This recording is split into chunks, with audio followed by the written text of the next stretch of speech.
Nothing in this podcast is intended as investment advice, and the people in this podcast may hold positions in the stocks they talk about. Do not buy any investment based solely on a tip or recommendation. Please do your own research.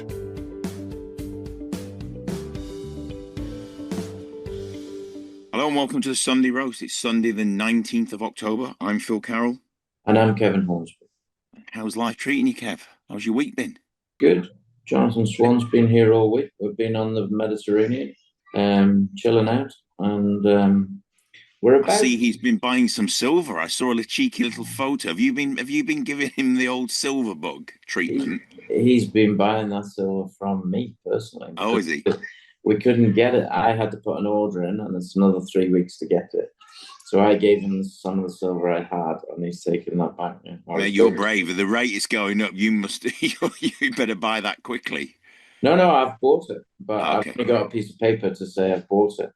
We've been having a good time, doing a bit of work as well, obviously, in the meantime. But the weather's been nice. We were in the Mediterranean a few times in the sea. It was a bit cool, but nice. We're actually going, by the time you've listened to this, you'll hear.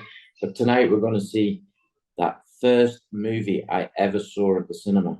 I think it was 1977. Let me guess. Is it Jaws? No. Oh, another one. Oh, I know that it might be Close Encounters of the Third Kind. No. Ooh. Grease is the word. It's the Grease. Name, it's the most. No, I was thinking Star Wars as well around that era, 77, because that's Star Wars. And you telling me it's Olivia Newton-John and John Travolta? No. We're going to watch it in an open cinema in the middle of a wadi desert in just outside Cairo with food and stuff, and we're going to go and watch Grease, the movie. That'll be good, actually. That will be good. I mean, if you know all the songs, Summer Lovin' and all that lot, and Summer Lovin' happens so fast. Very good. Yeah. So the world is a bit strange. We now, after speaking with Rick Rule last week, gold has now hit 4,300. Silver's going to the moon because there isn't any of it left. Nobody's buying any, or you can't. I don't think you can buy it. But nobody's producing, and everybody wants to take physical. The interesting thing was I listened to a few podcasts, and you know what the problem is? The problem is not the ore. The ore is available. The problem is there isn't enough processing capacity to keep up with demand. So they can't physically make the silver from the ore. So until that is solved, and that's not an overnight problem. That's years of problem to try and get enough silver to be produced with this demand. What's going to happen? The price is just going to keep on going up. It can't do anything else. And this price that we read on the futures is a load of crap. You can't even buy it at this price. Yeah. The real price you can add another $20 onto that for physical at least. The physical I bought in dollar terms was about 67, I think it was, on Thursday. Yeah, so it doesn't make any sense. The price they're quoting 53 or 52 or whatever, it's a joke. Absolutely. And then obviously we've seen big news this week. It's all about the Israel-Hamas ceasefire. Obviously on the 10th of October, we saw the US brokered ceasefire between Israel and Hamas, obviously remaining fragile but largely holding after sort of 7 days. The agreement, obviously part of President Trump's 20-point peace plan, began with a phased withdrawal of Israeli forces from parts of Gaza in exchange for Hamas releasing all remaining living Israeli hostages and the remains of the deceased ones. Obviously, this is the first major halt in the 2-year war that began with Hamas's October 7th, 2023 attack on Israel, which killed 1,144 people and led to over 67,000 Palestinian deaths in Gaza. So what do you make? I mean, obviously, we saw the 20 remaining living Israeli hostages returned, very emotional scenes there within those 72 hours of that, followed by the remains of 28 deceased captives believed to be held in Gaza. Obviously, that progress has been partial. We've seen about sort of 4 or 5 of the bodies returned. I think one of them was deemed to actually not be one of them. It was a Palestinian body that was actually. So, I mean, could you imagine that, having to actually hunt through rubble because they don't know the whereabouts of a lot of those bodies? I mean, so we've seen frantically Hamas running out to all the devil. There's bulldozers been there trying to find the deceased. I mean, what an operation. It's like finding a needle in a haystack, surely, under all that rubble. Yeah, I think they promised what they couldn't deliver, to be honest. It's scary. Do you think it's going to hold, I guess, is the question that I say on everyone's lips, or do you think that... I think it will, and I think it will on due of threat, basically, because I think if it doesn't hold, I think, Gaza will be obliterated by the Americans. Yeah. And seeing Hamas there out in the street with their guns, I mean, I thought part of it was they were going to disarm, but it doesn't appear, and they're already shooting up some local kind of militia or anybody who kind of doesn't fit in. They say that they're sympathizing with Israel, so they're very much being staunch hardline. But do you think that Hamas are going to... I mean, I thought the whole point of Israel's going into Gaza was to wipe Hamas off the face of the earth. Well, it was, but I mean, ultimately, I think they realised, being a sort of underground terrorist organisation, that isn't possible. You can't knock the commitment or the soul out of people. You can't do it. No. We've seen that in history repeated multitude of times in different situations. If you kill somebody, how many more are coming behind them? I mean, you've killed 67,000 Palestinians. How many more people have you created who want revenge or want vengeance or whatever it happens to be? It's ludicrous. I mean, I hope that in whatever way it happens, that Hamas disarm, and the people of Gaza can get on with it. I mean, the reality is that they've lived in that situation, and a huge number of them are sympathetic to Hamas. There is no doubt about that. But I don't know. I think we're going to see movements. I think things are going to happen. It wouldn't surprise me if a small amount of Egypt also becomes part of the Palestinian state. It wouldn't surprise me. That there are a lot of things, I think, that are going to happen and move and shift slightly, even if it's only a few kilometers of ground, to just make the whole thing more viable. Maybe I'm speaking out of turn there. That's definitely not in the press or anything in Egypt, but I can see the way Sisi, who's the president of Egypt, has been involved, that they want to make it work, so it's a long-term solution this time. And I think it will. I think Israel's been stopped, if you want the honest truth. I think basically Trump says, right, enough is enough. And you got to stop. I think you're right, and I think that when you see the reaction when Trump stood up in the Knesset and he made his speech and everyone gave him a standing ovation, he's got way more respect from the Israelis in the government than Netanyahu. Like, Netanyahu was almost booed out of the place. Yeah, no, absolutely.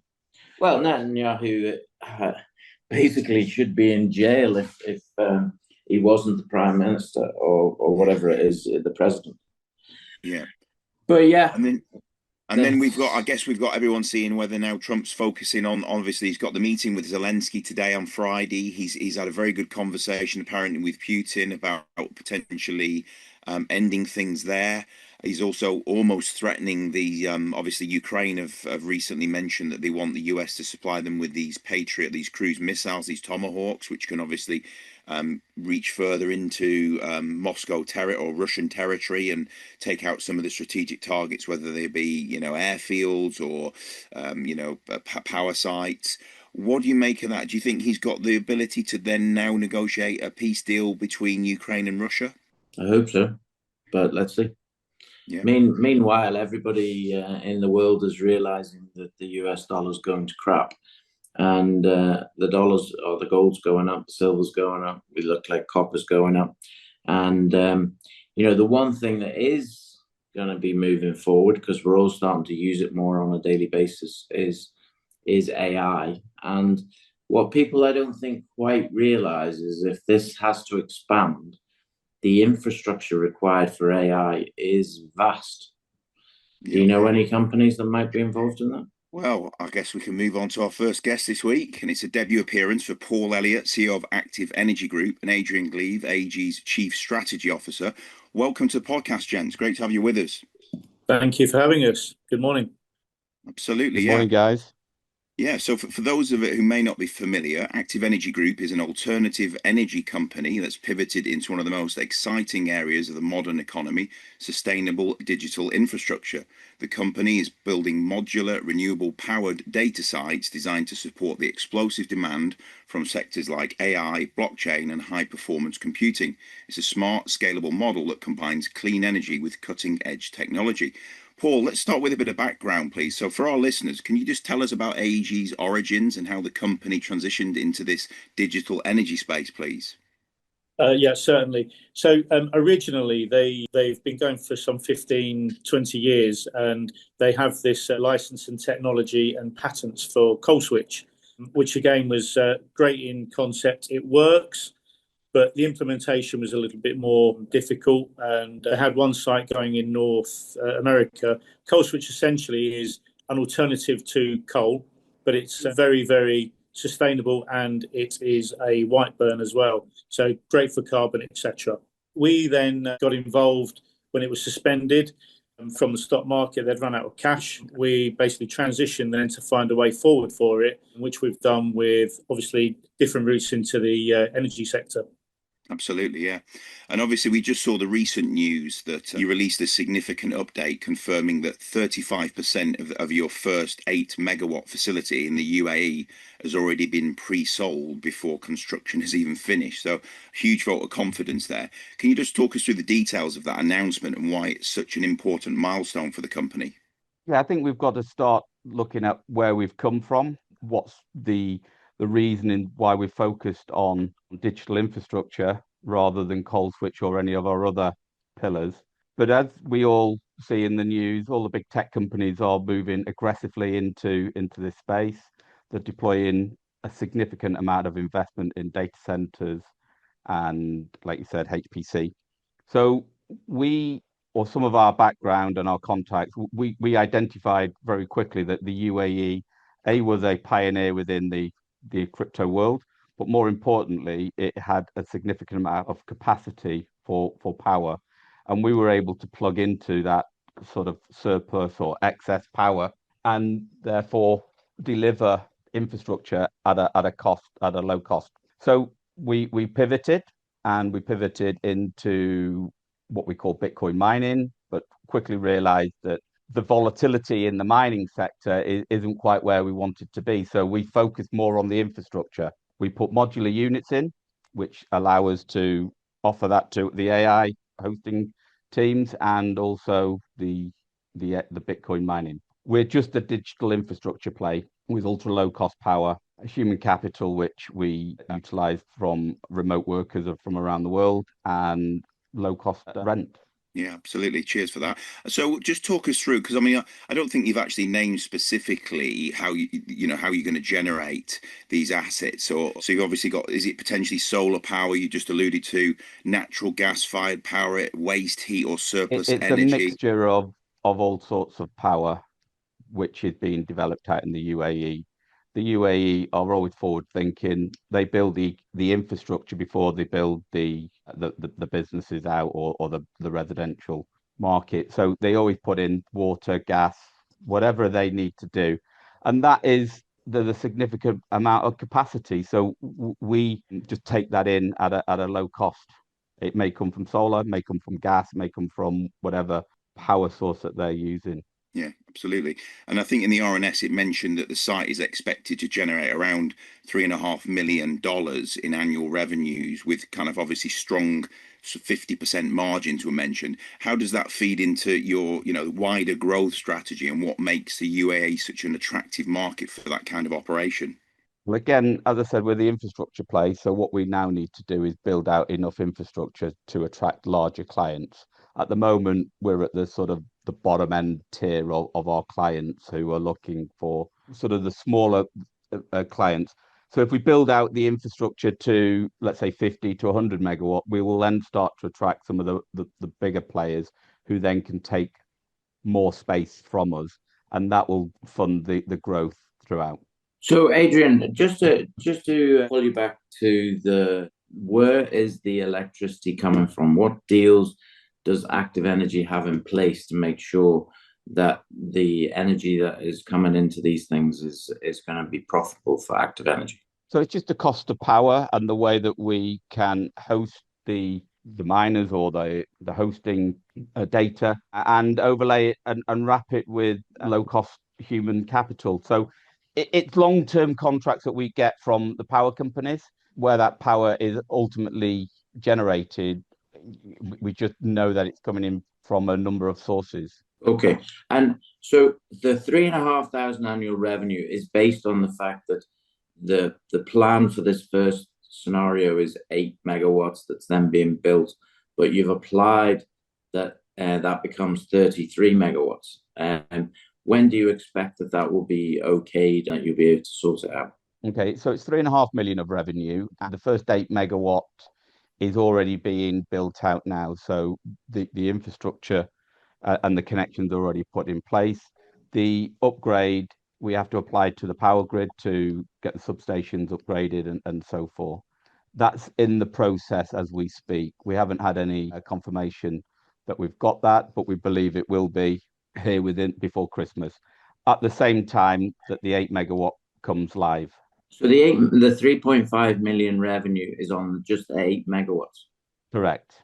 Okay, so that puts a different slant on it. So you are talking then per megawatt that you produce in $437,500 revenue per megawatt that you produce. In essence, yes. And then 50% margin on that. Correct. That's correct. So if you get this to 100 megawatts, you're going to have shed loads of cash. I mean, that's the reason why there's so much focus on this sector and why large tech companies are pouring billions of dollars into this sector. The growth of AI over the last 6 months in itself has been exceptional, and the infrastructure isn't there. So at some point in the future, that may tail down. But as you're quite right, Kevin, there is a significant amount of revenue to be generated. So the cost, I think our USP, our low cost of entry, the fact that we don't build huge infrastructure, as in data centers, we build it as we grow. This modular unit allows us to get a quick return on investment. So if in 2 to 3 years there is a price decrease within the capacity of AI, we'll be able to stand that and still generate revenue throughout. Yeah, because part of the deal here is to get to 100 megawatts as quickly as possible and then move on to 300 megawatts, I presume, with the growth, as in with this revenue. I mean, 100 megawatts, you're talking about $87.5 million per annum of free cash flow. But surely in this fast-moving situation and arena, it's going to make sense to have funding partners come in and get this 100 megawatts as quickly as possible. Is that something that you're planning on doing? Absolutely, Kevin, and a great question, really. And that's what our next focus is. So I think what we needed to do is demonstrate proof of concept. So through the capital raise that we did not so long ago, we've been able to deploy that capital in the ground for the 8 megawatt. Once that starts to generate, I think we will then be on an accelerated growth curve, and we're going to need to fund that. So we're already out talking to particular debt funders and other equity providers. But you're right, there is a focus on getting that 100 megawatt in the ground. It's all been identified, so it's not as if we've got to go and find that. We have them in place. We're under contract with some of them. We've just got to start being able to find a stronger and longer term funding partner. Yeah, I mean, and hopefully a non-dilutive funding partner effectively is what you'd be looking for, I presume. Ideally, we're looking for debt, yes. Yeah. So the other thing, Kevin, is, as you identified early on in the conversation, it kicks off a lot of cash. So once you've got the opportunity to use that cash to then fund the next one, and so forth and so forth. Yeah. So if we're in a perfect world, in January you've got the 8 megawatts up and running, and you should be producing somewhere in the region of $300,000 of revenue per month at that stage. So somebody's going to lend you a significant amount based on that, you would imagine. We believe so, but again, as we all know, proof of concept is important. We've got to demonstrate that we can find execute, and then generate those revenues. And that's why it's an important stage, early Q1 of 26, that is in place. But also as important as proof of concept is having a pipeline that is credible. So not only are we focusing on deployment, we're actually building that pipeline ready to go. And as I said before, we have identified up to about 100 megawatt. Some of them are similar size, 10 to 15 megawatt, but we've identified a 60 megawatt site, which will need a bit more work, due diligence on, but we're very close to signing that off. You are also correct, Kevin, in the fact that as of January, we are looking at having good revenue stream, all of which we are looking at ploughing back into the next round again, like Adrian's clearly pointed out. We're going to be hopefully moving straight on to either the 25 megawatt, or alternatively, we've got another couple within the same pipeline. Very good. So Alexandra, I'm not even going to try and pronounce the second name, is in the UAE. So yeah.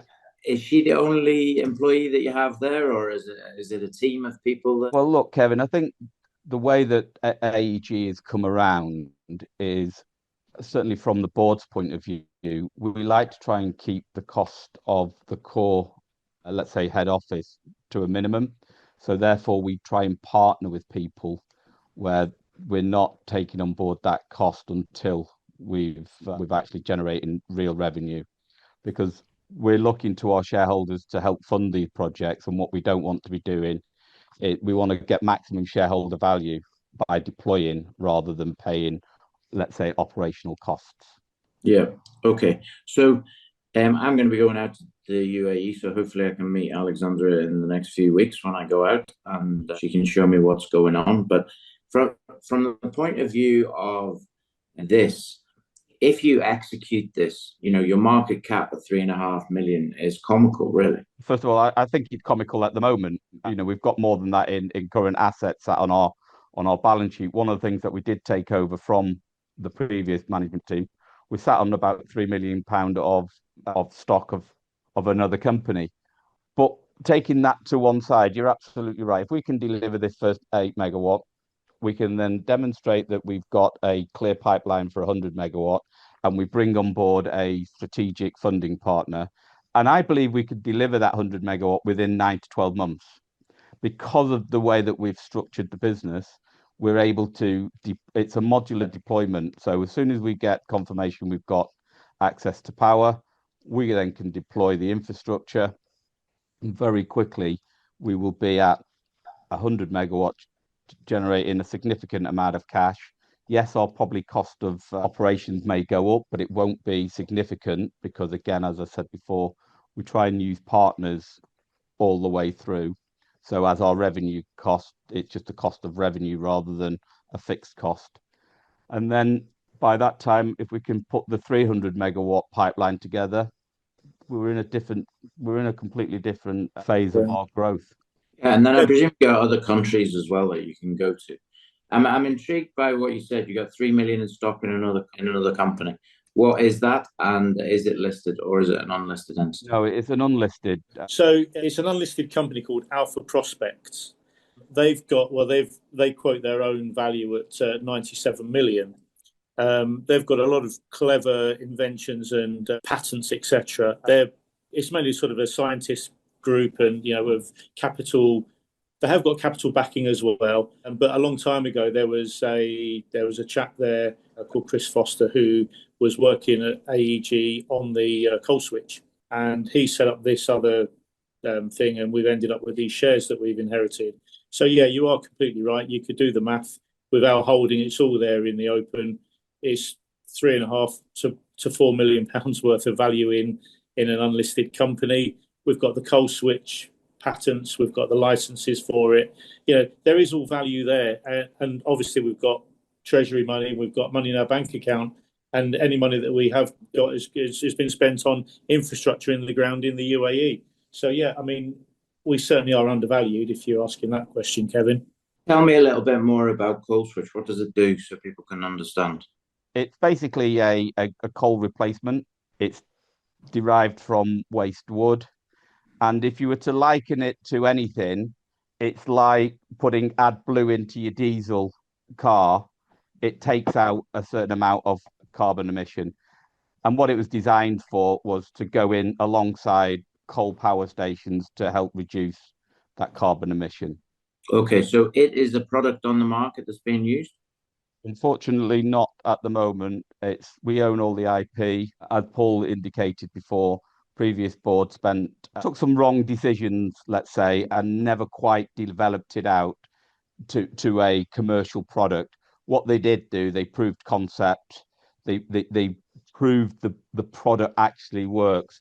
And I can't say too much because it's not been disclosed, but we are in the background working with a number of the old advisors to reignite it.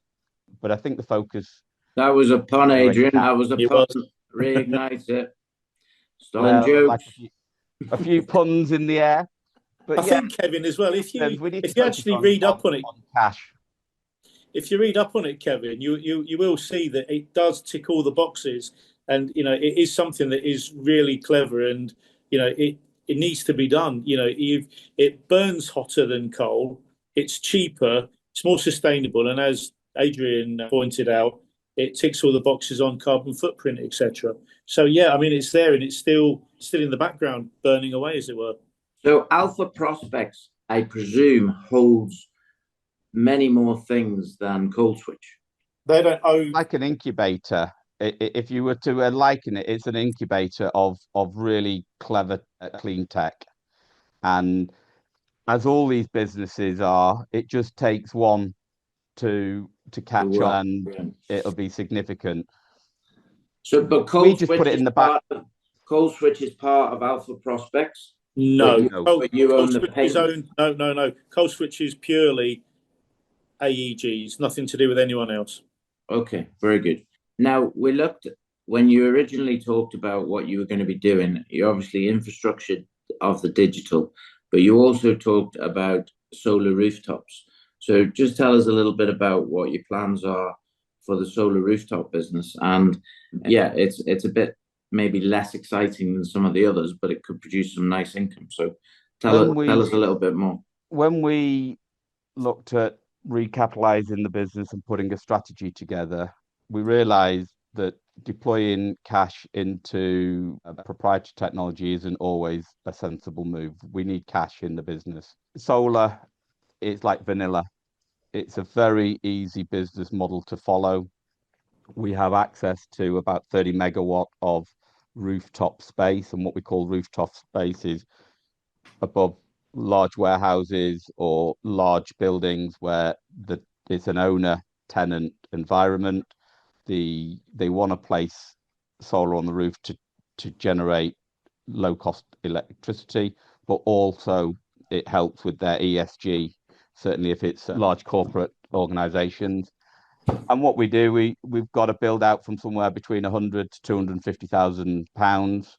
We then deploy a number of them, repackage them, refinance them, and our return on investment is anywhere between 7 and 9 years, but they generate cash for the next 25 years.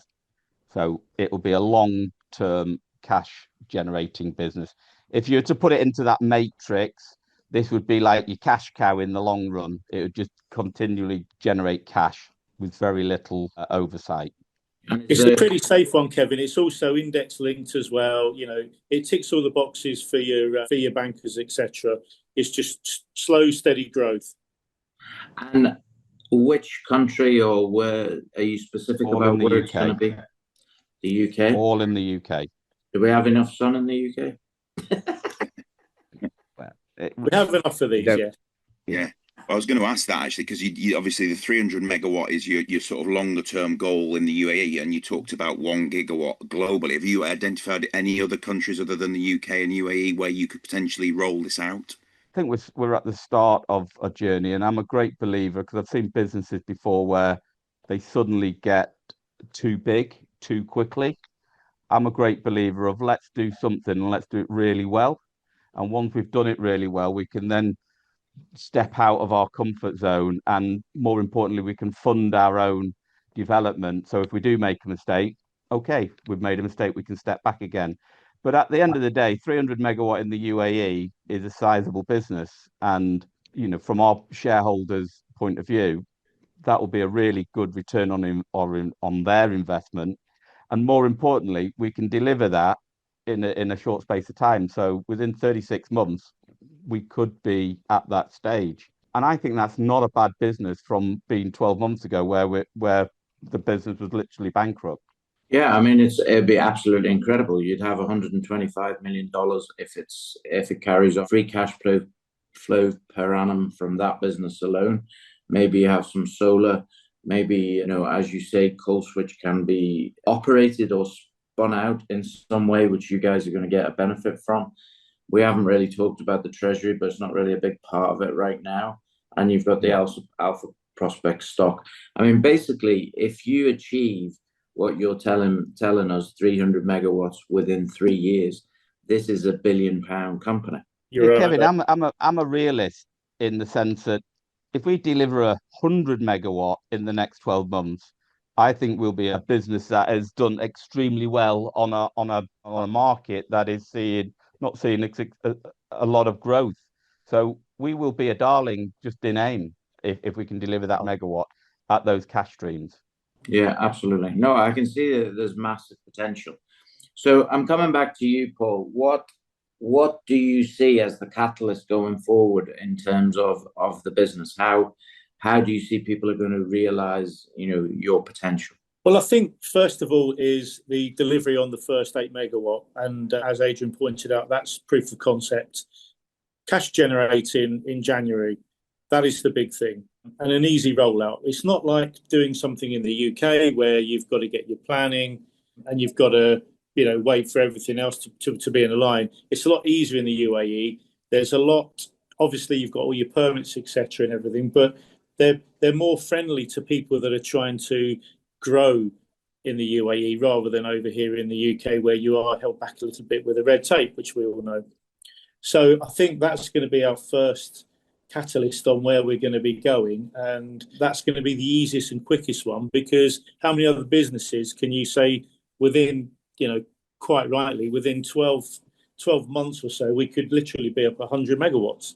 Yeah, I'm a bit flabbergasted, to be honest. I think the market's missed this one completely, but let's hope that as we start to discuss and move forward with the stuff that we've started to discuss now, people are going to see the potential.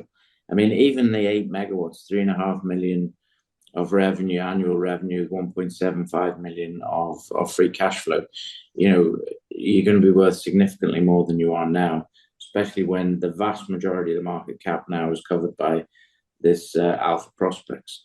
And then Coleswitch is a bit of a shot in the dark, isn't it? If it works, it could ignite the share price, pun intended. Exactly. But also, Kevin, and you pointed out again with Alpha Prospects, it only needs for one of their little concepts to happen, then again, you're on another level. Yeah. No, absolutely. I can see it. Hopefully, and that we just consider as being a bonus that's always there in the background. Yeah. Okay. So we always ask the slightly difficult question, which is, what could go wrong? So as you're the realist, Adrian, tell me what could go wrong. I think the real exposure with the UAE, price can go up, data centers, the need for data centers, or more importantly, the capacity suddenly increases and the price drops. But I think we've covered that, Kevin, in the fact that we've already got ultra low cost power, we're modular driven, and we've cut our sort of cost of operating to its bare minimum. So if we can generate cash quickly over the next 12, 18 months and have all our return on capital back, then we're in it theoretically at net cost. And then even if there is a price correction, then we're still ahead of the game. Yeah, the statement you're looking for is you'll be in it to win it by that stage, because you'll be on a free ride, which is obviously exactly what we want to be in. Absolutely, Kevin. I think you're absolutely right. This is a fast-moving sector. We don't know what's around the corner, but we're built for speed. The fact that we don't have a heavy burden on operational cost, we are partner driven. So as we scale, they scale, and if we have to slightly retract, we do. But we're not taking that cost with us. I do think, guys, though, as well, if you look at the fact that obviously myself, Adrian, you, Kevin, we're all at a certain age, but we're all using AI now. Whereas if you go back generationally, when, the people in their 50s and 60s, they wouldn't be touching the internet to start. But now it's so easy to use for everyone. I do just think that, you've got, it's just so much more mainstream now. Everyone's doing everything on the chatbots and with AI. So the data centers, I don't think there is going to be anyone there. There is going to be continual growth there, 100%, I believe. Yeah.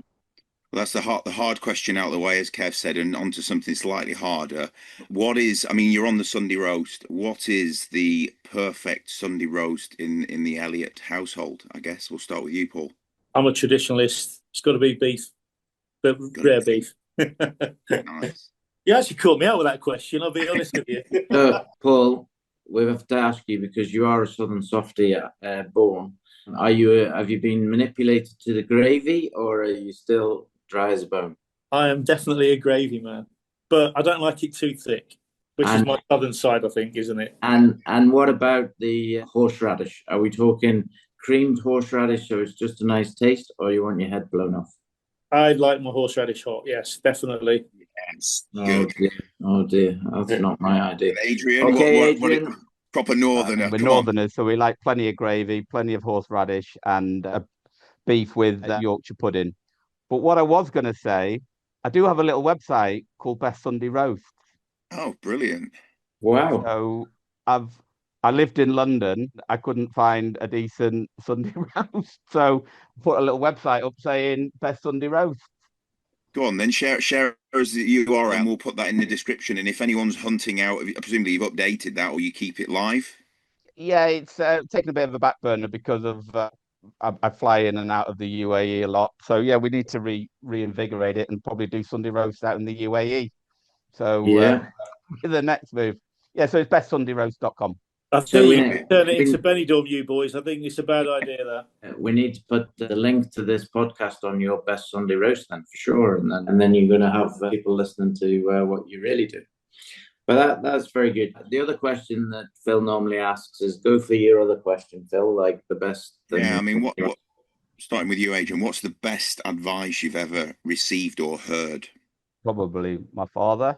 If you want to be a certain person, you need to create your environment and mix with that environment. So if you want to be successful, hang around with successful people. Paul? Loyalty. That's the best thing for me. And Adrian and I are friends for 35 years. We've got a very small group of friends, and I believe in loyalty. That's the best advice I've ever received. That's good. Good. Okay, guys. Well, I think you're on to a win as long as you execute. I think you're going to be rich. In terms of what percentage of the companies do you guys own? How much are you in the game for this? Well, basically, I've got a small shareholding as a director at the moment, but I've also got a convertible loan note where I can go up to 29.9% of the company, which, again, I wouldn't be doing that now because it wouldn't be good for the shareholders that are in there now. But yes, I'm literally in it for a fair amount of money, yes. We've invested a lot. You're in it to win it. Hope so. To win it. And Adrian? And they put me on performance bonus, so I've got to perform in order to get my bonus. You have indeed. And well, after negotiating with them to come on the roast, I understand that must have been quite a negotiation, Adrian.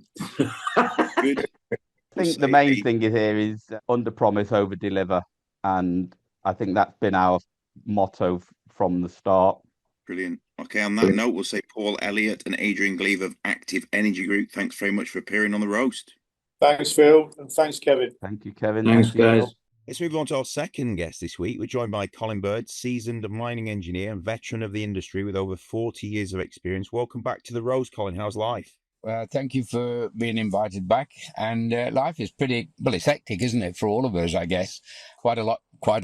That's an understatement. There's a lot going off, and positive all round. And we've got to really get in there and make things happen so we can enjoy the benefits, which I think those benefits are enduring. It's, what we're seeing in the copper price. Fundamentally, we're talking there about something with real legs and fundamentals, supply and demand. And we all know that the demand side is not challenged at all. The demand is increasing, But we do know that the supply side is totally raked and there's no new mines on the horizon. And then, of course, when one talks about the precious metals, particularly in terms of what we're doing, byproducts, supply-demand fundamentals, I guess, are into silver more than gold. But I can't see it any day now where geopolitical tensions are going to subside. New ones arrive. The tariff conundrums are with us all the time. So one of our commodities, our copper, we've got a tsunami approaching, I think, between supply and demand. And Copper-Gold, there's enough geopolitical stuff going on, I think, to maintain that. And, I talked about one of our projects, in actual fact, being, since August, going up about 35-40%, just on the change in gold, silver, and copper. So when your revenue goes up like that and your costs are not necessarily going up anywhere near like that, it's happy days for our shareholders. Yeah, absolutely. Yeah, I mean, as you just said there, copper's trading well above that sort of almost psychological mark of 10,000. It's around the 11,000 as of mid-October. And that's obviously pushing a lot of previously less viable mines back into what could be economic territory now, especially those that were struggling around that sort of 9,000 per ton mark. So, looking ahead over the next year to 5 years, the outlook's looking pretty strong for copper. Obviously, as you just said, ongoing demand from the energy transition, I think electric vehicles and renewable infrastructure, copper is likely to stay in high demand. So just give us your outlook for copper in the next 12 to 24 months. Yeah, thank you for that, Phil. I wouldn't put too much store on mines being brought back into production, because you know what our industry is like, you guys do, that any mines which have been in production, they've hung on in the 7,000s. I can't offhand think of a developed mine which in actual fact say, right, we'll turn that back on. Panama might come on, of course, but that's for political reasons, the First Quantum one. But I can't see that the supply-demand fundamentals will be affected by old mines which have been mothballed suddenly being brought into production. I did see yesterday, or the day before, I think, that BHP are talking about revisiting all of their projects in the USA against the new fundamentals created by tariffs and all of that. But, revisiting your mines with a company like BHP to bring one into production was probably 10 to 15 years. So your stated time horizon in the next two would certainly not be affected. The tariffs will have short-term effect for better or for worse. But I think if you look at the demand slowly increasing, and I'm not putting too much dependence on electric cars, that's not without problems and rollout problems. But the sheer demand of the third world developing countries, the need for, more disposable income, the need for cars, telephones, and all of the things what goes with increased material wealth are all going to trigger this copper. And I keep using the word tsunami, and it is. And I'm amazed at the supply side. It's the half-hearted attempts to basically do something about it. The Tech Anglo merger, what did that do? Again, copper out of one pocket into another. They can merge as long as they like, but they're not creating new copper. And Phil, I just don't see that new copper in the size that is required. I just don't see it even on the drawing board at the moment, let alone the horizon. So I think the next basically 2 years, you will see attempts to push it down, because there are countries which have got an interest in the copper price not running away. So there'll be attempts to push it down, but I think there's a tsunami, and you can't push the tsunami back. So the copper price is going to, in my opinion, I don't want to, I'm starting seeing that 13 to 15 again, $1,000. That scares me. We don't need to be there. And I don't even think it's good for the world to be there. I see a steady state 10.5 plus. And you might think you might say, well, that's a bit pessimistic for somebody who's got his feet right in the gold and will benefit by 15,000. But one of the most dangerous things you can do if you're in my position is to start believing that sort of, if it happens, it happens. It just all goes to the bottom line. But when you've got a mine which breaks even at 7.5, probably a bit less, copper, you can feel quite comfortable when you see the sort of things which are happening and are projected to happen over the next 2 years. Absolutely. So 2 years, I'm 10.5 to answer the question. 10,500 steady state will do me. Yeah. And that's what I'm predicting. You may see a spike of 12. You may see another short trough, and it will be a short trough of 8.8. So be it. But I think steady state 10.5 plus is where I'd like to be and expect to be. And one of your ex-posts, Colin, recently, where you said that whilst copper is on a roll, silver and gold are reaching all-time highs, and Besant Resources' project in Namibia include both gold and silver, and the way the two precious metals are going soon be questionable whether it's a copper mine or a gold mine, all fighting for pole position. So, yeah, I mean, we've obviously talked about that in past, the Hope and Goran project, but just give us your thoughts on whether it really is a copper mine or a gold mine. It's about, at the moment, is 50-50-ish. And but I mean, I actually look at it more simplistic than that, on the basis that the gold and silver can pay all the operating costs, and the copper's on a free ride, or vice versa. The copper pay all the operating costs, and whatever we get from gold and silver is on a free ride. So, plus the profits and the margins, of course, you get from your copper. So, to have a basket, what I really like is a basket of metals, all of which are on a roll, with not a lot of interdependency.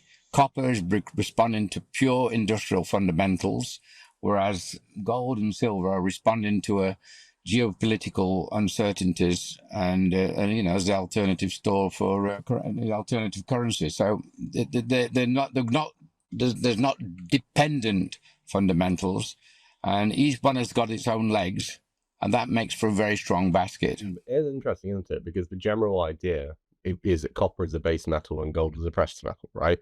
So if there's a recession going on in the world, then copper is meant to go down in price and gold is meant to go up. And vice versa, if there's a load of growth, people are investing, so they don't really want to have gold. They want to be investing in companies. They want to be investing in growth, so copper should become more expensive because there's more demand for it, and gold should go down. But that's just not happening anymore. Gold is going to record highs. Copper is very strong. What do you think, Colin? Is it the debasement trade? Is it just the US dollar becoming less valuable, so everything's just being pushed up? Is it the increased demand for copper, the increased demand we've got, from like AI data centers or EVs? Or is it just the fundamental repricing of the supply gap that we've been waiting for the past few years?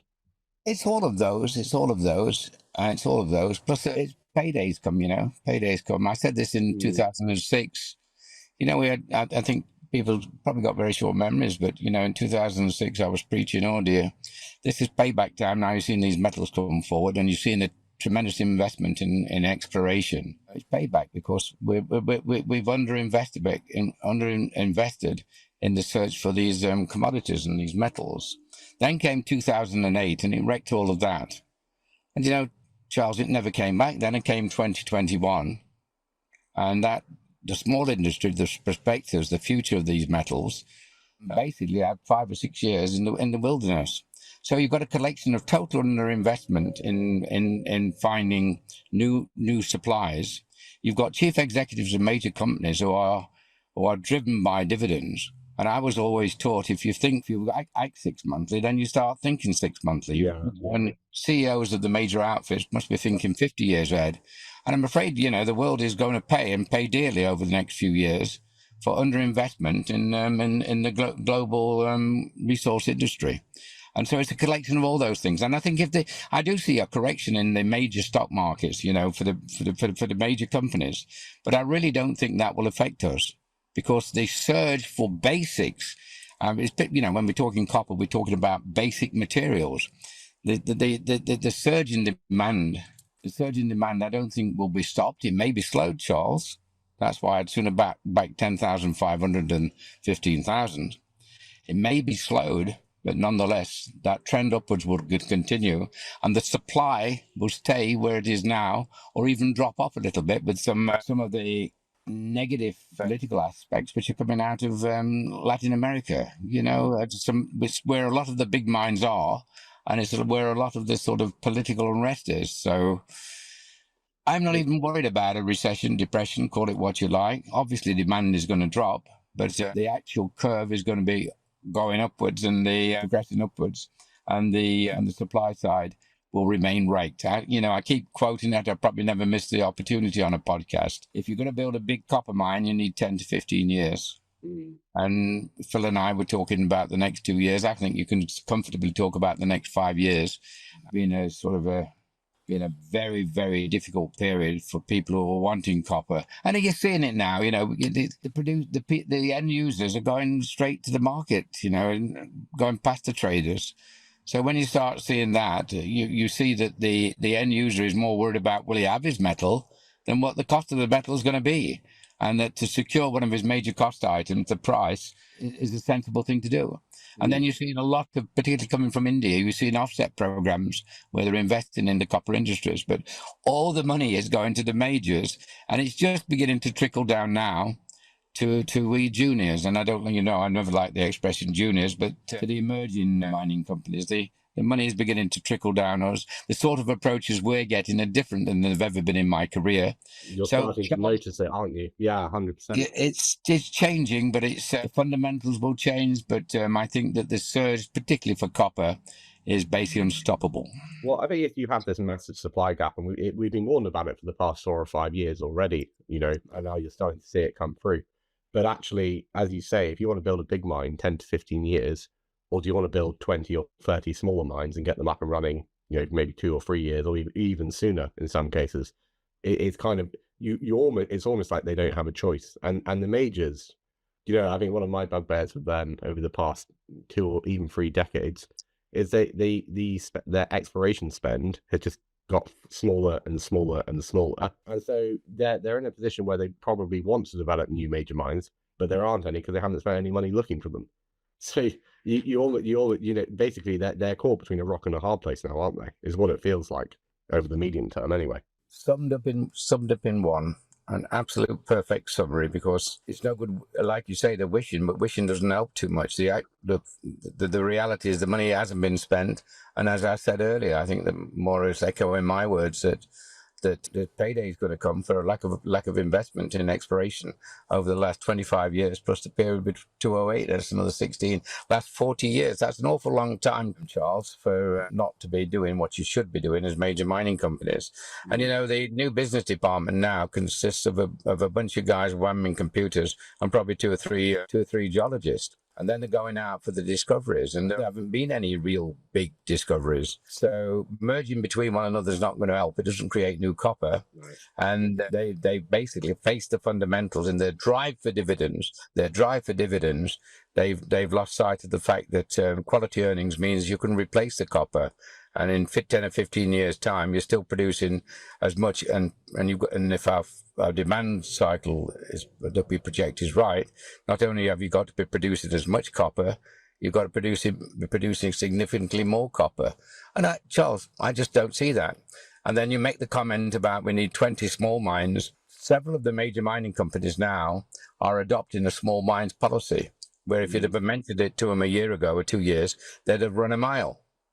But the majors are realizing they can't develop the mines in time, so we'd better now start getting involved with smaller production, which is closer to production, and let's get involved in those sort of projects. And it's happening, and people are seeing the approaches in our sector. Well, it's funny, isn't it? Because exploration is expensive, but then compared to the market caps of these companies, maybe not so much, and if you look at like the Rio Tintos or the Glencores of the world, and they're paying 6, 7, 8, 9 or even higher percentage dividends every year, if they just took a very small amount of that dividend they're paying out and put it into exploration, whether by themselves or joint ventures with the juniors, they'd probably be in a much better position to pay those dividends out sustainably over the next couple of decades. The problem that they might have going forward is, having not spent any money on exploration, they have to pay through the nose for whatever discoveries are made, or have already been made, or alternatively, they're going to have to put a hell of a lot more money than they want to into exploration over the next, 3 to 4 years. Well, then that's right, but you're fighting something which has left you, Charles. That's the problem. It's left you. I mean, you use the word wish, and there must be a lot of chief executives wishing and boards wishing they'd spent money over the last 10 or 15 years, so they'd be in pole position. But wishing is not going to help very much. The juniors, haven't found many new big ore bodies. Lots of little ore bodies are being approached now, and because of ore sorting and things like that, have brought themselves into play. But you're probably one of the best analysts, if not the best analyst I've ever come across. And I don't say that lightly, Charles. I say it very, very sincerely. And I would suggest that you visit, go back 50 years, 70 years, and it's probably a difficult analysis to do, but probably somebody's done it already. But The majors, when they did explore, Charles, they didn't find ore bodies. That's why most of them cut their exploration departments down to zero and near zero, because they were not very successful in finding mines. Then they went the joint venture route. That didn't work out too well, really, because the juniors weren't finding them. Then they sort of stepped to one side and wait for the quality discoveries, which didn't happen. And really, let's use one of my old companies as an example, who found the Sentinel mine in Zambia, and we sold it for $265 million, and it took us 19 months to do it. I don't think, and that was 2009, 2010, I don't think AIM has had a discovery like that, have they, for 15 years? No. But a discovery which was brought into production. And there's been lots of talks about big ore bodies, but a discovery what was brought into production. So, that's a long gap, and that's a single project in a market in 15 years. Take that global to Toronto, Australia. There's been probably more discoveries in those jurisdictions. But we're desperately short of new copper capacity. I think that sums it all up. We're desperately short of new capacity, and the demand ain't going to stop. Well, it's funny, isn't it? Because we're desperately short. Well, the answer is, and you see, forgive the French, if you see companies pissing about with radar surveys and surface stuff and whatever, and it's all well and good, but actually what you need is drilling. You need meters in the ground globally, and then you'll find the stuff. When the copper is there to be found, it might be harder to find it because the easy fruit's been picked, but it is there to be found. You just need to drill for it. Now, I feel like globally, whether it's the majors or the juniors, there's lack of an understanding. That's actually the only way. I don't think any major discovery has ever been made without a drill bit, right? That's right, Charles. You can wish as much as you like. We used that wish a few times. Take our little group of companies. We've done 9 drill programs and 50,000 meters in 4 years. Charles, that's more than some majors. Yeah. That's more than some majors. And what does Donald say? Drill, baby, drill. And I'm sorry for once I'm on his side. Drill, baby, drill. And you're absolutely right. Wishing we'd got more copper isn't much use. You've got to go out and find it. Well, you've got to. In the case of Bazant, for example, Hope and Gorup, that's a smaller mine potentially looking at financing shortly. And I'm not going to ask you to make a forward-looking statement because I know you don't want to, and you would never do that. However, just in terms of you're looking at, that huge strike length you have that's completely not explored at all. You think in a world where copper was desired and we know that there's copper there to be found, that somebody would want to come in and fund the exploration of that project, while you're also developing it, to sell the copper that you already have. Would you not? Well, I don't want to try and appear clever, but when I go back through our career really, and the rules were quite, the sort of modus operandi were quite consistent over countries and commodities. Go where the majors have been and gone, because often they didn't leave for the right reasons. By doing that, you collect a huge database, which would take 5 years to generate, and probably $25 million. Go where there's an opportunity to develop a mine, but make sure that your story isn't finite and it is open-ended. And Bazant Open Gorup really fits that model. There's a mine that we're ready to start. Let's call it phase 1, about 8,000 tons of copper per year. Phase 2 will consist of a much bigger mine, which we're aiming to be 20 to 25,000 tons of copper per year. That will be our target. And to make that target, believable, investable, if you like, is a better word, I think, is that you need 500,000 tons. 25 years at 20,000 tons is 500,000 tons of contained copper. Well, if you look 17 kilometers between Open Gorup and more beyond Open Gorup, which has got anomalies and good evidence of copper, and that's the perfect situation. And you're absolutely right, Charles. But when you're looking at Bazant and when you're looking at the Open Gorup in particular, you've got the short-term answer to producing some new copper at very nice prices for the material, for the commodity, and then you're also looking at 17 kilometers of strike, which can generate, we're targeting not less than 500,000 tons of contained copper. So that applies to a lot of our projects, and quite a few of our projects as well, where you've got immediate production potential and in association with large concessions of copper where copper has been found before. Not a concept, Charles. Copper has been found before. Over that 17 kilometers, there's been 69,000 meters of drilling. So a lot of the work we will be doing will be definition and confirmatory, and the word exploration is redundant because it's been found. So the answer is yes. What a nice situation to be in with the open Gorup. Well, across the stable, isn't it? Because obviously African Pioneer with Ngombe, similar situation. Absolutely, yeah. You know, and then Extract with Silver King. That, you know, those grades coming out there are looking fantastic. And then even, you know, Galileo with Luan Sobe. So you have multiple projects across the portfolio where all of the work has been done. And now we're just effectively in this kind of, I don't want to call it a perfect storm because maybe it's not perfect. We're in a very nice storm where the demand for copper is there. And now, you know, you don't have to walk up and ask for financing. The financiers are coming to you because they're looking at the attractiveness of what you have in the portfolio. Would you say that's fair?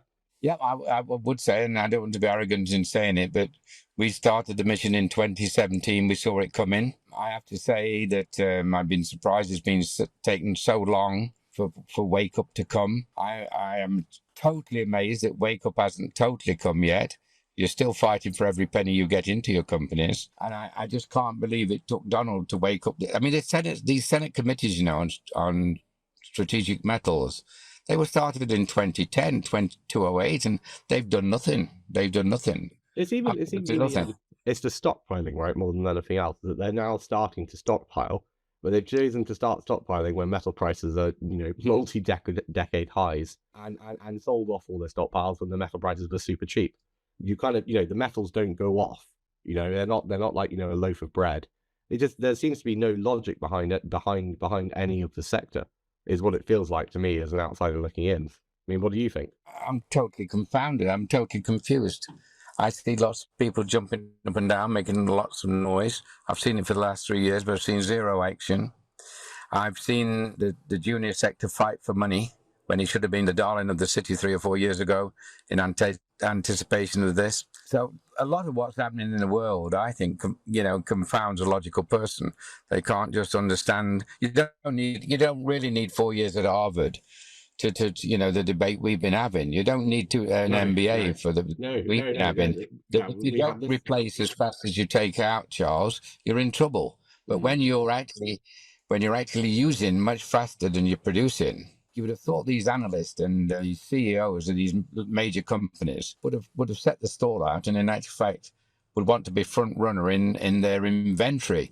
And I think companies, you know, the major mining companies, they should be valuing them now on their copper inventory, not their copper production. Well, it's funny, isn't it? Because if you look at, you know, not just your portfolio, but just in general, if you look like the continent of Africa, I'm thinking about more and more. If you look at Zambia or Botswana or Namibia, there's almost certainly major discoveries out there, you know, tier 1 discoveries ready to be drilled and found, right?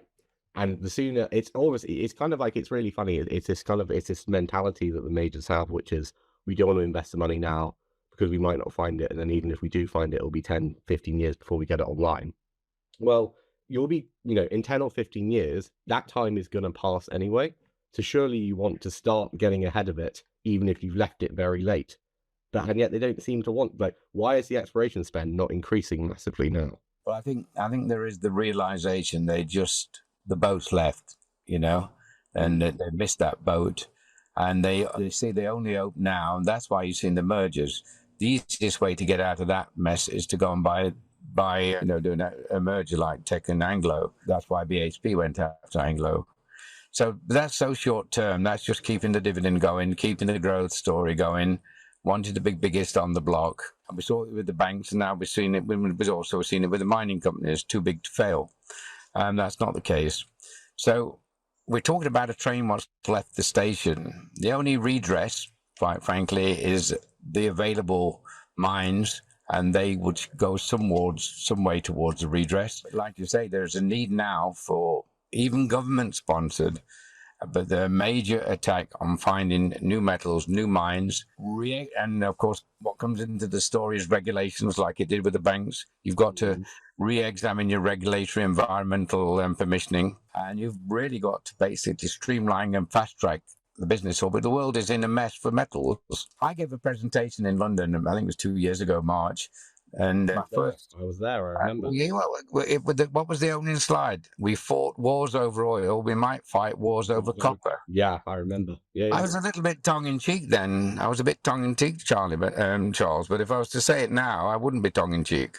No. Well, this is the funny thing, right? Because a couple of years ago, when again, I was in that room with you, but just in general, talking about gold, tungsten, copper, silver, and I was saying these things are going to go up massively over the next 2 or 3 years.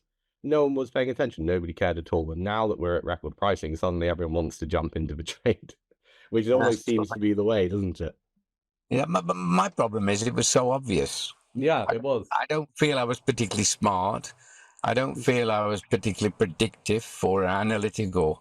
I just thought that there was an obvious rising need, and I didn't even put it on electric cars. I just thought there's sort of the emergence of several wealthy economies getting wealthier, and therefore material demands rising of the population. I thought it was as simple as that. Yeah, well, I don't know. Global growth, Charles, was going to drive copper, and everybody talked about electric vehicles. Electric vehicles stalled last year, so everybody jumped on copper and said copper's finished. Nonsense. Yes, electric vehicles stalled and will stall further, but the driving forces are out there are massive. Yeah, they're all third world things, Colin. I mean, we've literally got millions of apartments going up all around us here in Cairo. People need fridges, microwaves, ovens, and all of these things need huge amounts of huge amounts of copper. India is a good example. We've literally got 100 to 200 million becoming closer to middle class. Want a fridge, want not necessarily an electric one, a car will do. All of the things, which is going to create the demand for copper, which we don't have enough of. It's as simple as that. Now, one question I've got that's burning in my head that we got a lot of stick for a number of years ago. You've got 1.3 million tons of contained copper in Bus Ranger in Australia in extract. Surely over the next period of time, that's going to become more than viable. That has to be a true statement. If what I've been ranting on about for the last half hour is true, then the search for projects, what could be brought on stream pretty quickly, is going to accelerate, we've all said. And 1.3 million tons of copper open-ended has to fall into the next generation of copper projects around the world of sufficient size to interest the majors in a very, very sort of acceptable jurisdiction, Australia. So the answer to that has to be yes. Why don't they see it? Why don't they come after it? The capital, but again, you're not going to build that operation in 2 years. You're going to be on a 6-year build. By the time you've finished, you've got your permit as well in New South Wales, then you've got your build. So the answer to that has to be an obvious yes. Why on earth isn't the industry attracted to it? Will they be attracted to it? Yes. And how long will it take? Is something I can't really answer. But it seems to be the logical progression of the discussion, doesn't it? That projects like that who just sort of didn't quite make it on a viability basis must start now coming into the picture. But going back to Namibia, I mean, basically, you're going to have Hokongoro, you're going to have Ongombo, and the extension of both of those. Between them, they're going to be worth over 1 million contained tons of copper, more than likely. I know you can't say that categorically, but it's not 1 million miles away, and it will not be 1 million miles away when all's said and done. No, that's right. And there's plants available, and there's processing capacity available. Some of the, in fact, everything we've got there really, there's entries into these prospects, quite a large percentage of open pittable material. So to be brought on stream and address some of this problem probably would be a lot quicker in both African Pioneer and would be a lot quicker than real greenfield projects, which now are going into the next phase. These are mine ready, not drill ready. These are mine ready now, where the studying is about what size plant we're putting in, how does the mine look, what's the capital cost of the mine, and what's the infrastructure around it. And so they're real brown fields and would not take much more than 5 years to bring into production to be up to that sort of rate that you're talking about of in terms of total to contained tons, and 20-25 years at quite large annual tonnages. So yes, Namibia is in pole position for this for the investment and to help meet some of the demand. And Colin, just a more specific question on Hoekengor and Bazan. Just explain to the listeners about the gold credit currently is about 0.29 or 0.3 grams per ton. But when it was being drilled, they didn't bother assaying the gold on a lot of it. So just tell us, what, I know you can't really say what your expectations are. I mean, really, it's 0.6, Kevin. That's what we'll be pulling. And we'll have about 6 or 7 grams in concentrate. And that's been tested. I think I'm sure we report. I wouldn't have announced it had I not have sort of been in an RNS. So the gold and silver is the only reason it's not totally in resource is the fact that just wind the clock back to the 70s when a company like Goldfields were there doing the drilling. They were mining mines in South Africa at 12 and 15 grams. Tell the company chairman that you're very pleased with yourself, you find 0.6 grams, he would laugh at you of gold. He would laugh at you. They'd not got the capability to even test for it, nor did they bother, because they were sent there by the bosses, in the 1970s to find a new Zambian copper belt. So the fact that you got a bit of incidental copper and a bit of incidental silver was of zilch interest. And I don't think they dared have told it, say to the boss, they would have said to the boss there's a bit of gold there, and he would have waved his arm and say, so what? What's the copper? And what about the silver? I mean, we never really even talked about it. I just looked at gold and copper. We could have about 50 grams of silver in concentrate, and that's get on towards 2 ounces. And you turn the clock back, you wouldn't be paid for silver and gold, but now payabilities are something like they knock half a gram off and pay you 90%, or they knock a gram off and pay you 94%. And similar with silver, they discard a bit and then pay you 90% of the contained value. So the concentrate addition of precious metals to the final concentrate is extremely significant. Well, right now on $50 silver, which is actually a farce because you can't buy it for less than $70 at the minute, is over $100 per ton to be added to the calculations. So that's a percent of copper, isn't it? Yep. Looking at it simply, it's a percent of copper. Yeah, I'm 0.6 grams. So if you're looking at, you've got 1.3, that's 2.3% copper equivalent, that order. Yes. So when I say, when I say that you're getting close to, is it a copper mine or is it a precious metal mine? The figures users come up with more or less certify the statement. So, Charles, I think you really need to redo your figures on Bazan, because at 0.6, 50 grams of silver, even at the current copper prices, the numbers are bananas. Well, they're not too shabby, are they? I mean, the question is, all of this huge profit. I mean, you're looking at sort of 45 million in net revenue. But per year from the open pit alone, based on the current gold and copper prices, that's without taking into account silver credits or the additional gold that's being reported. But that all hinges on getting financing to build this mine. And as we said before, something around, and I know, Colin, you can't comment, so I'm not sure. I will say it for you. Something around the $50 million mark to get cracking now. Surely, with the economics as they are, that should be coming around shortly. No, you would say that, wouldn't you? Don't say a word, Colin. Don't say a word. I'm Manny Rice Davis at the moment. Indeed. And then once, I do feel as well that once you get Hoekengor up and running and sorted, then that validates the rest of the portfolio, and then African Pioneer will get cracking, and so will Extract, and so will Galileo. But it's wonderful to talk to you, Colin. It's wonderful to hear you. You know what? I think it's wonderful because it's very easy for us to sit there in 2022 and 23 and 24 saying everything is going to be all right and everything will be fine, everything will go up. But it's not easy to go through it. Now we're in 2025. Everyone's in much higher spirits, and it seems a lot easier to be sitting on these assets than maybe it was 2 or 3 years ago. Yeah, and of course, it's the final push of the stone, if you know what I mean. And we've got all hands to the deck. We're doing it in an environment we couldn't our most sort of in your wildest dreams we've got now. So it's never easy. Charles, but I tell you what, it's a better environment when it was 2 years ago. I'll say that as a minimum optimism, and it's a much better environment to be working in. And the cards now that we've got are damn sight stronger than they were 3 years ago, 2 years ago. And we're looking forward to bringing this mine into production. And as you say, and I rather hope there are other companies on AIM manage to bring projects into production too.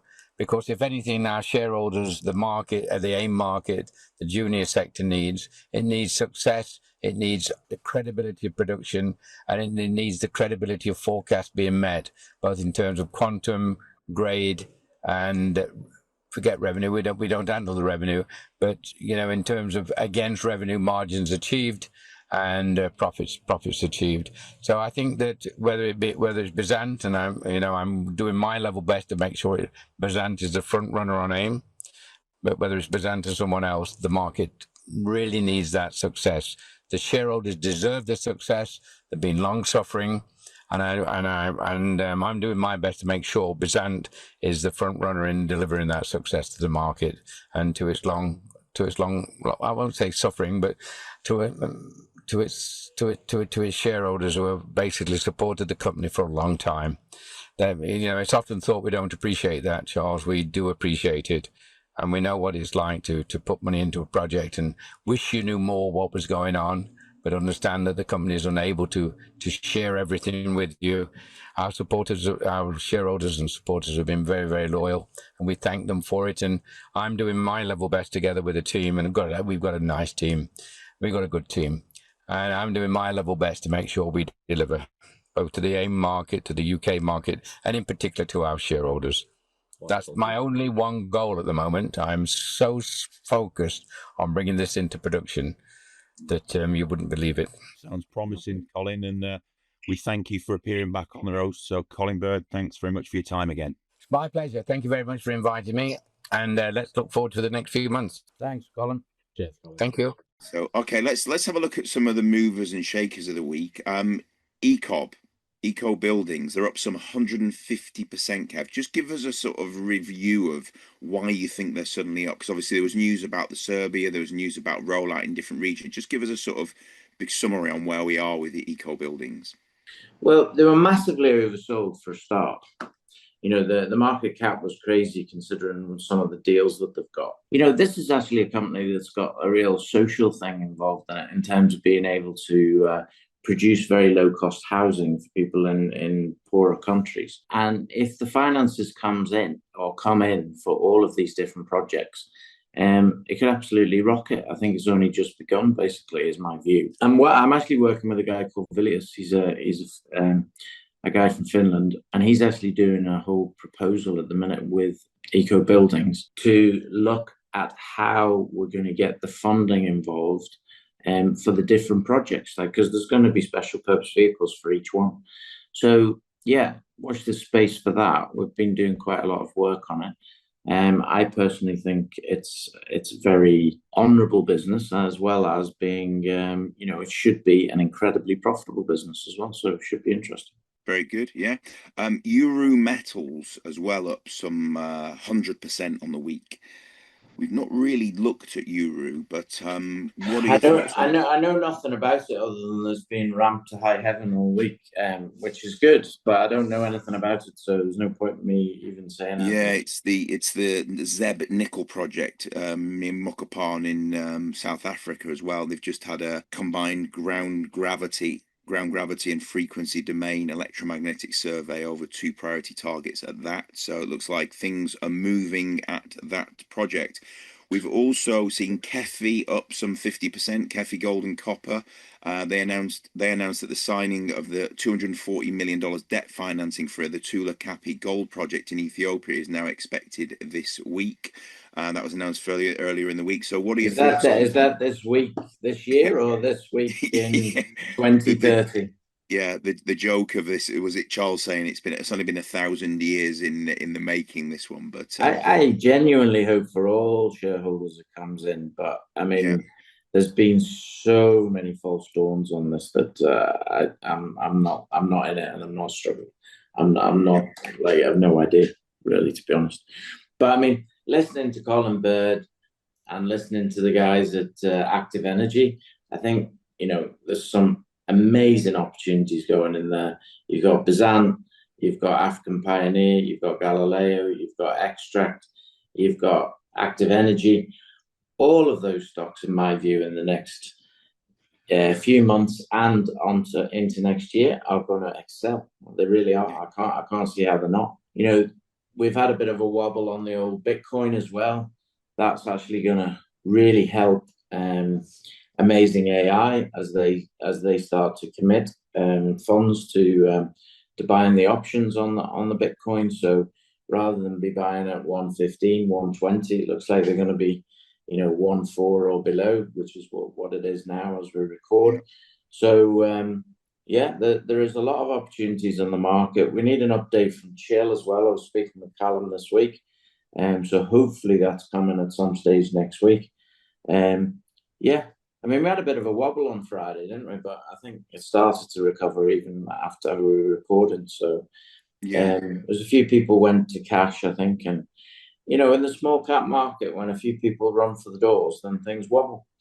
But I think there's a long way to go. And even if we have a crash, I really do think that if you're into the resource space, stroke technology space, stroke AI in terms of that technology side of things, then even if there is a crash, I think it'll be very sharp V-shaped. It'll be down, and then people will start to realize, what on earth am I selling for? Because it's just a panic. And back up again. That's my view anyway. I could be wrong. I could be right. Let's see. Yeah, sounds good. Anything planned for the weekend other than watching Liverpool United game? Liverpool United on Sunday today at 4:30. Do you reckon it's going to be 7-0 again or not? Nah, well, maybe. You never know, dear. You never know. But should be an interesting one. We've got the Formula One as well, haven't we? We got the Texan, the US Grand Prix. We've got the sprint race on the Saturday, and then obviously the big race in the evening on the Sunday, because obviously the time delay. I think it's like 8 p.m. this evening. I mean, it'd be interesting to see. I mean, obviously McLaren took the manufacturers, 6 races remaining, and they've smashed it. Like, I don't think it's happened since it's like 30, 40 years. In fact, it may have even been the first time it's ever happened. So be interesting to see the sort of showdown now between Piastri and Lando Norris. And also, like Max, you can't rule Max out because he's actually still in contention to win the driver's title. Yeah, so he's by no means got the best car, and he's still there. So I mean, it just shows what a great driver he is. Amazing driver. But the Liverpool United one's going to be interesting because we've lost 3 on the bounce. You guys have actually won a few games. You're going through a little bit of a lull, aren't you? So we'll see what happens on Sunday. It could be interesting. I mean, I think if we really go for you, we'll absolutely destroy you. But at the same time, we haven't really done that this season yet. So we'll see. We'll see. We need a win. We need a win. Well, if you like what you've heard, please do subscribe. Hit the bell icon so you get any future notifications of further episodes. And have a great weekend, or what's left of it. And great Sunday. Thanks for listening. Yep. Thanks for listening, guys.